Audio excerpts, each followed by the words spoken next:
Become your own expert in your own voice. I think that's really critical. Be the expert in your own voice.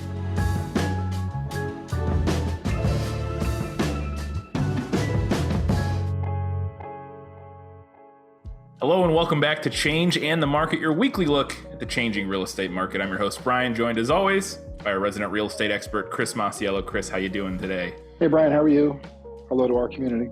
Doing good myself. Very excited to get into this episode. Let's jump right into it. You have a bit of an update. You were on a research excursion last week, so you've come back to share your information with us. So what do you got for us today, Chris? So I was very fortunate last week to be part of a private economic review from the investment bank Goldman Sachs. And what's great about working with people like that is that they really give you forward-leaning information, right? They're not. A lot of times you look at economic data, and it's very. You're really looking in the rearview mirror. And in this particular case, it's a little bit of rearview mirror, but it's also projecting forward. And it gives you the opportunity to plan. And it's one of the things that, of course, my role in the organization is about strategic planning and kind of leaning into the future. So if everyone can kind of bear with me a little bit, I'm just going to kind of go through my notes and share with you my takeaways from our meeting last week. So kind of interestingly enough, the Federal Reserve is probably not done raising interest rates. They still have this view of somewhere between a 2 and 4% inflation target. So we're probably going to see at a Federal Reserve rate, we're probably going to see rates go up, maybe another half a point, maybe 3/4 of a point. No one's quite sure yet. All that said, though, is that inflation has gone down from 9% to 6%. So the raising of interest rates and trying to cool off the economy, at least from the Federal Reserve's perspective, which kind of parenthetically to that, there's a lot of sentiment that the Federal Reserve is way off the mark. Nevertheless, they still control interest rates. So that inflation is slowing down and will probably continue to slow down. With kind of the caveat to that is that the labor markets are still really hot, because everyone's scrambling for talent. Now, how will that affect? So let's talk about how that affect housing. So interest rates going up a little bit, of course, makes it a little bit more expensive to borrow. Although, most of the interest rate hikes have already been kind of factored into the market a little bit. And, we're still seeing, mortgage products, 5-7 year adjustable rate mortgages, under 6. So there's still options in there other than a straight 30-year, which might be high 6s, low 7s. One of the things with rates moving around a little bit is that it does slow down the rate of appreciation. So we're kind of accumulating an affordability factor. Housing prices aren't necessarily going down, but we're accumulating more affordability the longer that we stay kind of in this holding pattern, which I thought was kind of an interesting way to look at it. So the general perspective on housing is very bullish, that the housing market is going to continue to be strong. We're hampered a lot by inventory, of course, which is the perennial discussion. And so, but generally, housing prices and eventually affordability will come back into line.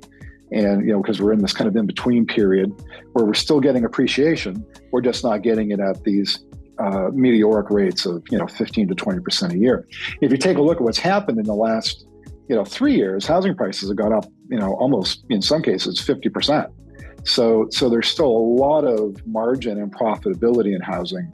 We're just slowing down that rate of appreciation. And again, the longer that we're in this kind of rate hike environment, which isn't anticipated to last a long time, like it did in the 70s and the 80s, it lasted for years. It's not really anticipated to last that long.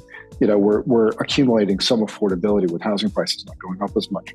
What was also interesting too about the backdrop of why the housing market remains really solid and robust. They offered 3 different perspectives on it. One is household balance sheets, which is basically the cash and debt that the American household has, is probably the strongest it's ever been. Second reason is that there isn't any negative equity, in their in people's housing values, like we experienced back in the 2008 Great Recession. So everyone's still very much in positive equity, and that will continue to be that way, because it's really not anticipated that markets are going to collapse in any way like it did in '08. And then thirdly, which I think, as practitioners, we in the real estate industry are familiar with, is that underwriting and lending standards have been very high, and the highest really they've ever been. And it's really kind of precluded people getting into the housing market who, might be either a little credit challenged or, might need a little bit of time to continue to build their financial responsibility. And I might have mentioned this in another episode, but the average credit score for a home buyer right now is 778. It's the highest it's ever been. So, there are really good fundamentals and good underpinnings for the housing cycle and the market.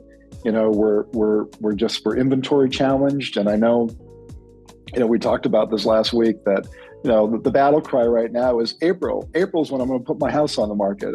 No matter who I talk to our agents and managers and all that, and even sellers, and they say the same thing. And of course, the opportunity is the stronger opportunity is now, but in any event. So yeah, that was kind of the upshot of the economic meeting, and it was really good. So I think all good for housing.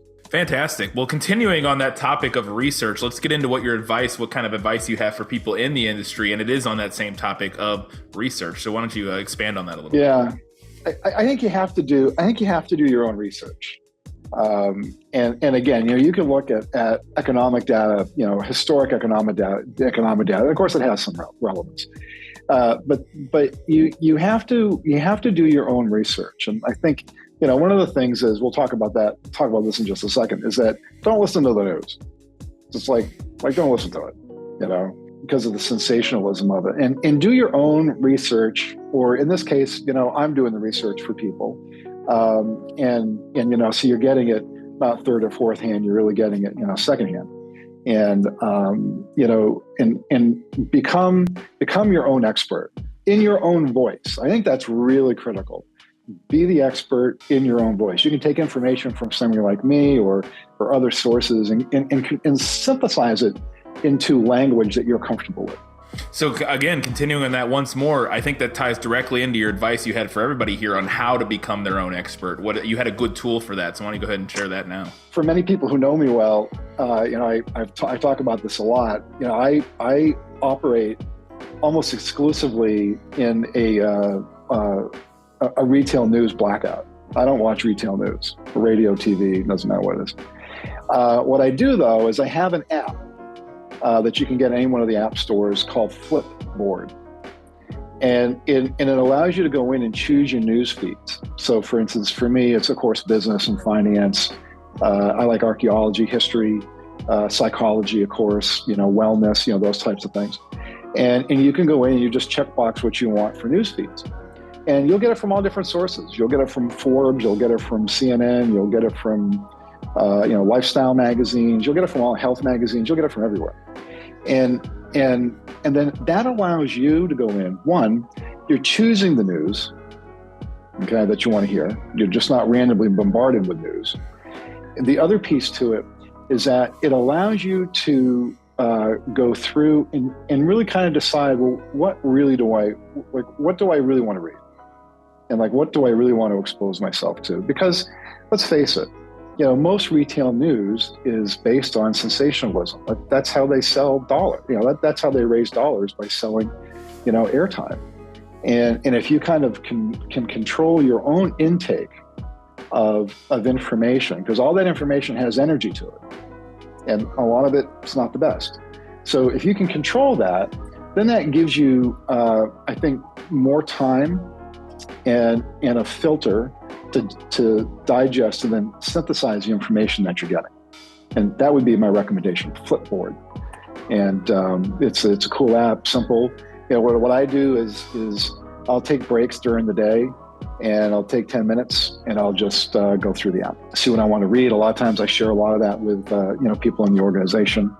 So it's a good way. And I would try, it's called news elimination. I call it blackout, but the technical term is news elimination. So I would challenge everyone to do a two-week news elimination period, download Flipboard, and getting your information in a more controlled fashion. Interesting. Definitely interesting. I'll have to give it a try myself. I had never heard of Flipboard, but it sounds interesting because, yeah, it is easy to get bombarded and overwhelmed by the amount of news and information out there. So being able to curate that into something that I'm more interested in and that I think I'll get more value out of is something that seems really valuable to me. So awesome advice as usual, Chris. That's going to do it for this week's episode of Change in the Market. As always, if you're enjoying our show, make sure you follow, subscribe, or like us wherever you're watching or listening, and come back next week for another brand new episode of Change and the Market. Good to be with everybody. Take care.